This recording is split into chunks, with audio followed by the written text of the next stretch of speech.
Nous venons de terminer notre 2e jour en Islande.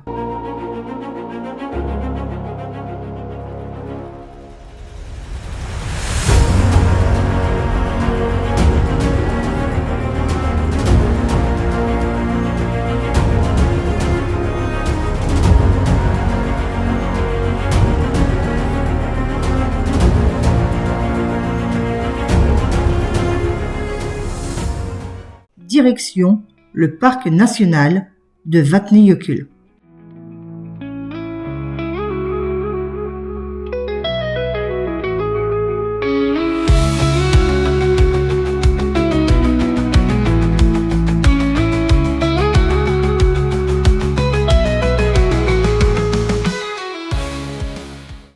Ce parc national d'Islande est le 2e plus grand d'Europe, couvrant une superficie totale de 14 141 km², soit 13% du pays.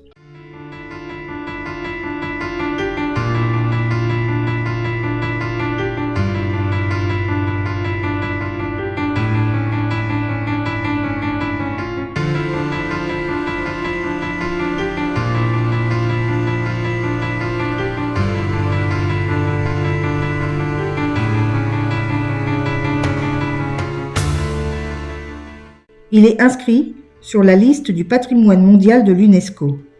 Les qualités de ce parc national sont principalement la grande variété de ses paysages créés par les forces combinées des rivières, de la glace, des activités volcaniques et géothermiques.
Nous faisons un arrêt au centre d'accueil du parc national Vatnajökull.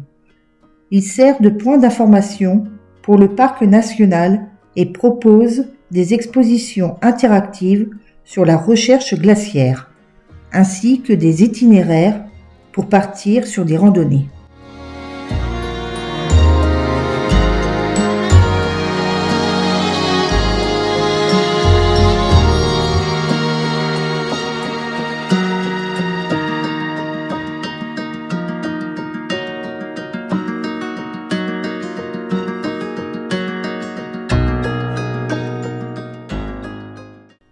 Un bref arrêt à l'église de Hof. Elle a été construite en 1884. Elle est en effet la dernière à avoir été construite selon ce style typique islandais. Les murs sont faits de pierres assemblées et de tourbes, ainsi que le toit réalisé à l'aide de dalles de pierre recouvertes de gazon. Bien qu'elle soit entretenue par le Musée national d'Islande, elle sert encore d'église paroissiale, un édifice dédié à Saint Clément de Rome, particulièrement vénéré en Russie, mais aussi en Scandinavie.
Nous arrivons à destination.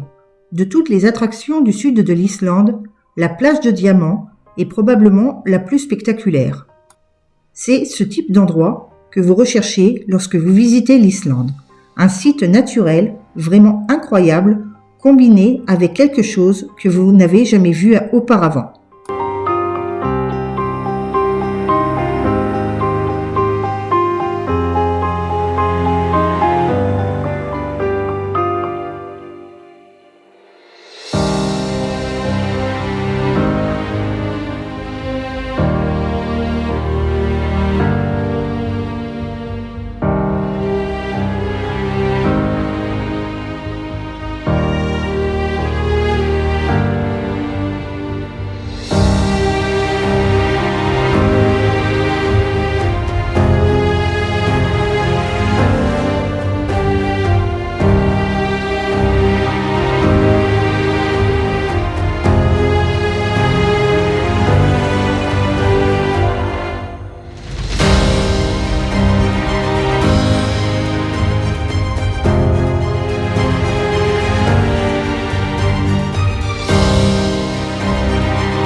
Tout d'abord, c'est une plage de sable noir.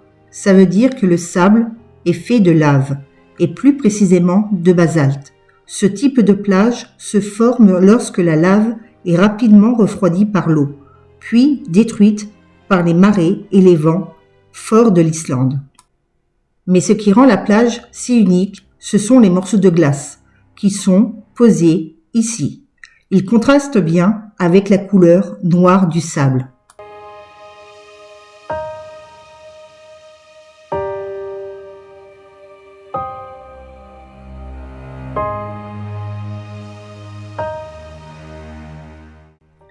Ces blocs de glace proviennent d'un glacier, une langue glaciaire du Vatnajökull, le plus grand glacier d'Europe.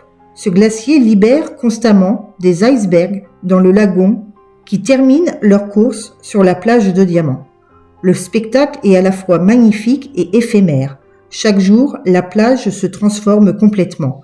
Les sculptures de glace naturelles changent de forme, certaines fondent, tandis que de nouvelles sont rejetées sur la plage.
Approchons-nous, à présent, du glacier, le Bredo pour les locaux.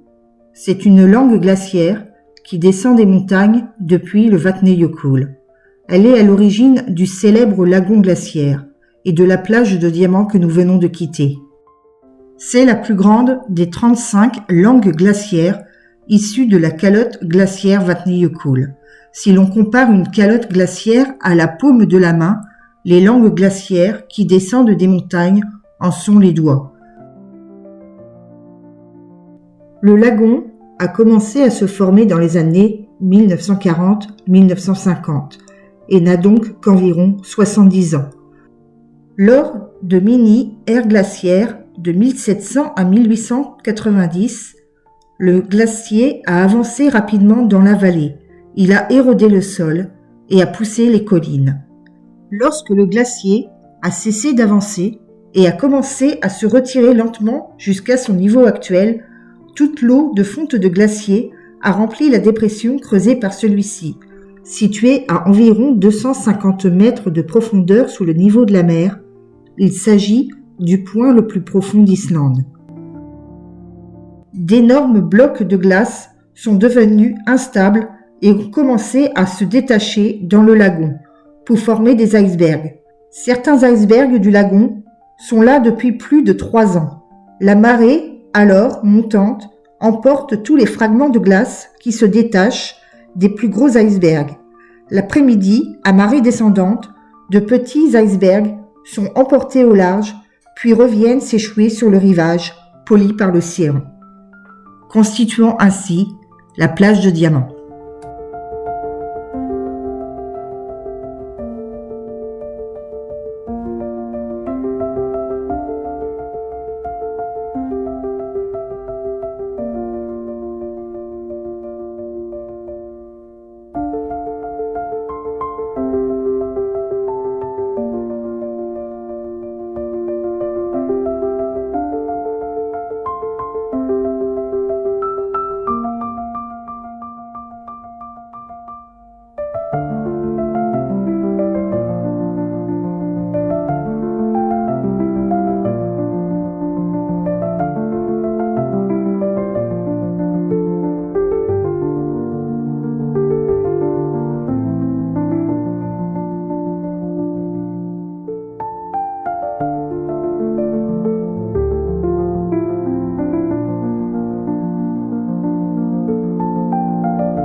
Le nom du glacier en islandais signifie « vaste glacier boisé ». Pourquoi boisé ? Parce que lorsque les Islandais s'installèrent dans le sud-est de l'Islande, ils le nommèrent « Petit Comté » car le climat y était plus doux, entre 874 et 1300 après Jésus-Christ. On y trouvait de nombreux arbres, des marais et des vallées, propices à l'agriculture. Mais en 1362, un grand volcan entra en éruption, inondant la région de gaz toxiques et provoquant des coulées de roches et d'eau glaciaire mortelles. La région demeura inhabitée pendant une quarantaine d'années, et lorsqu'elle fut de nouveau habitée, en 1400, les cendres et les gaz avaient affecté l'atmosphère islandaise, plongeant le pays dans l'obscurité et provoquant une chute brutale des températures, ce qui entraîna une diminution du cheptel, des exploitations agricoles, de la végétation et une dégradation significative de la qualité de vie des habitants. Elle fut alors connue sous le nom de Terre désolée.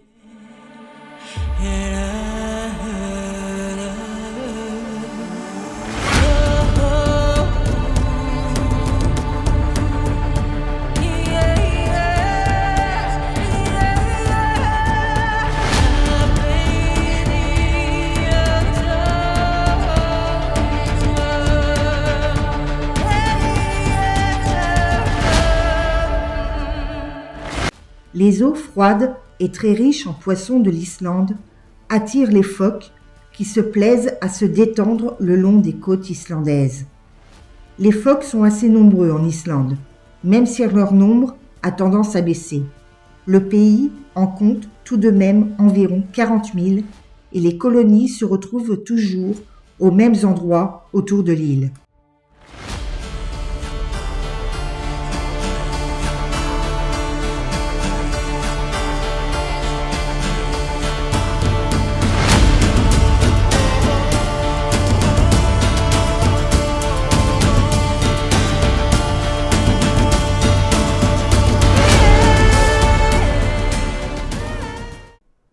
Les deux principales espèces qu'on peut observer en Islande sont le phoque gris et le phoque veau marin.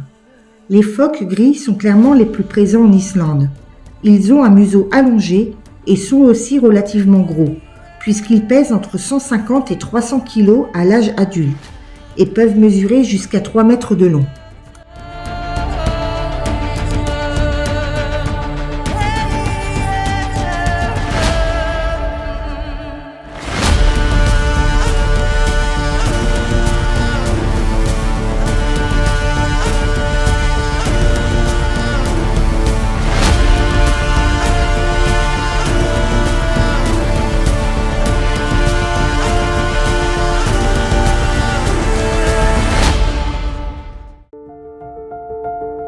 Cette lagune est un véritable joyau de l'Islande et mérite absolument le détour. C'est l'un des glaciers émissaires les plus célèbres du Vatnajökull. L'importance écologique dépasse largement sa beauté envoûtante. La lagune, avec ses eaux riches en nutriments et ses icebergs servant de plateforme de repos et de mise bas, est devenue un véritable havre de paix pour la faune sauvage. Les oiseaux marins ont également trouvé refuge aux alentours. Les rivages deviennent des lieux de nidification pour diverses espèces, contribuant ainsi à la biodiversité de la région. L'interaction entre la glace, l'eau et la faune sauvage transforme le lagon en un écosystème dynamique et florissant, participant à la riche mosaïque de la vie dans le sud-est de l'Islande.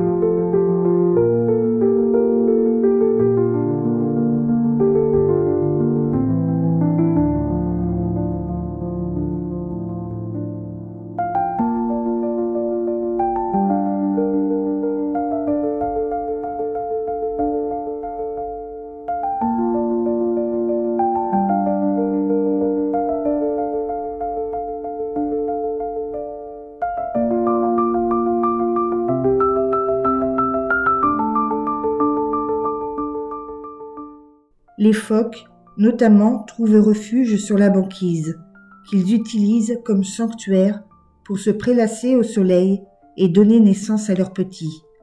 La juxtaposition de ces mammifères marins sur fond de glace crée une coexistence harmonieuse dans un environnement par ailleurs inhospitalier.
Dans notre prochaine vidéo, nous continuerons notre circuit sur les routes islandaises avec un arrêt émouvant au musée des marins français, illustrant les conditions de vie de ces héros des océans venus de France pour la pêche.